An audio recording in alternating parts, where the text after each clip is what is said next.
Ok, de volta. Voltamos para falar mais um detalhezinho de vetores. O versor.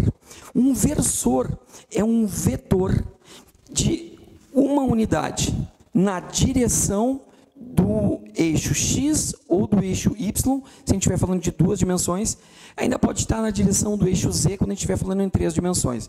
Então, a representação que eu vou te dar aqui é uma representação tridimensional. X seria esse eixo, Y e Z. Mais ou menos assim, ó. Mais ou menos assim, ó. X, Y e Z. Três dimensões, ó, X, Y e Z. X saindo, entrando no quadro, Y na horizontal e Z na vertical. Então, eu vou ter um versor I.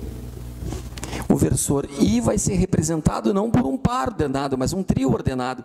Ele vai ter essa configuração. Ele vai ter 1 para o X, 0 para o Y, 0 para o Z. X, Y e Z. Então, ele é o versor I, na direção X. O versor J está na direção Y. Ó, ele tem uma unidade, está aqui ele, ó, na direção Y. Então, ele vai ter essa composição, 0 para o X, 1 para o Y, 0 para o Z. E o versor na direção positiva do eixo Z com uma unidade é o versor K. O versor K tem 0 para o X, 0 para o Y e uma unidade para o Z.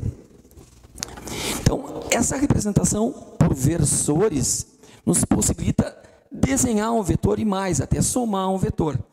Eu vou sair das três dimensões, que não é muito a nossa realidade, e vou trabalhar com duas dimensões. Tá? Um eixo vertical e um eixo horizontal.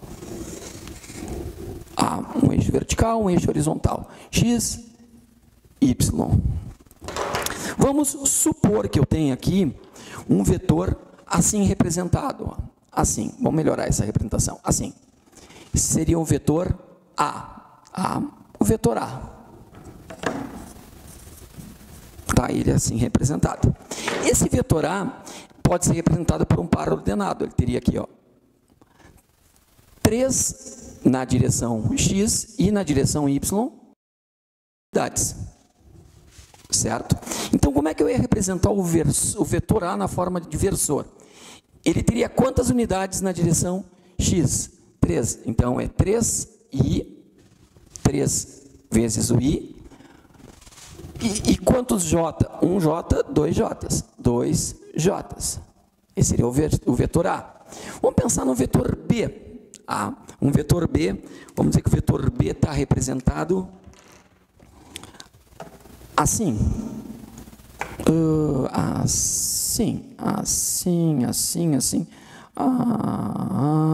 Assim. Desta forma. Esse seria o vetor B. Vou trazê-lo para cá, para ficar com tudo bem representado. Aqui ele vai ter menos 1, menos 2, menos 3, menos 4, e aqui menos 1. Então, representando o vetor B desta forma, eu vou ter o vetor B com quantos na direção do X? Uma unidade para a esquerda, então é menos 1i, ou menos i. E quantos na direção do Y? 1, 2, 3, 4 para o lado negativo, então menos 4j. Está aí ele representado. O vetor menos 1 e menos 4j é o vetor B.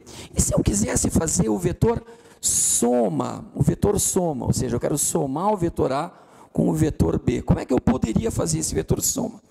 Bastaria eu fazer assim, eu pego A, 3i,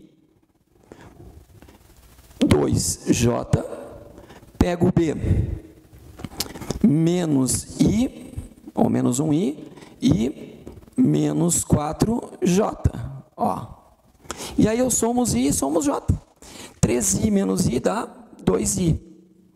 2i menos 4j dá menos 2j. Então, esse aqui seria o vetor soma. Aí estaria a representação dele. O vetor soma estaria aqui. 2i menos 2j. Vamos desenhá-lo? Vamos desenhá-lo, 2i. 2i. 2i é 2 para cá, né? 2 para cá. Menos 2j. Aqui. Ó, então, 2 menos 2. Uma unidade, 2 unidades. Então, 2i para o lado positivo, 2j para baixo, porque é negativo. Então, ele estaria com o ponto final aqui, a origem aqui, ó. Esse aqui seria o meu vetor soma. O vetor soma. Se a gente fosse fazer a soma mesmo dos vetores, daria esse desenho. Ficaria com essa representação. Então, eu tenho mais uma forma para a gente poder trabalhar, com a soma vetorial, a partir dos versores. Tá legal? Segue com a gente aí, vamos trabalhar mais ainda, nós estamos concluindo o módulo 2, pelo menos a parte de vetores, e vamos entrar em seguida na parte de cinemática, um conteúdo bastante relevante, muito importante em termos de vestibular, em termos de Enem. Certo?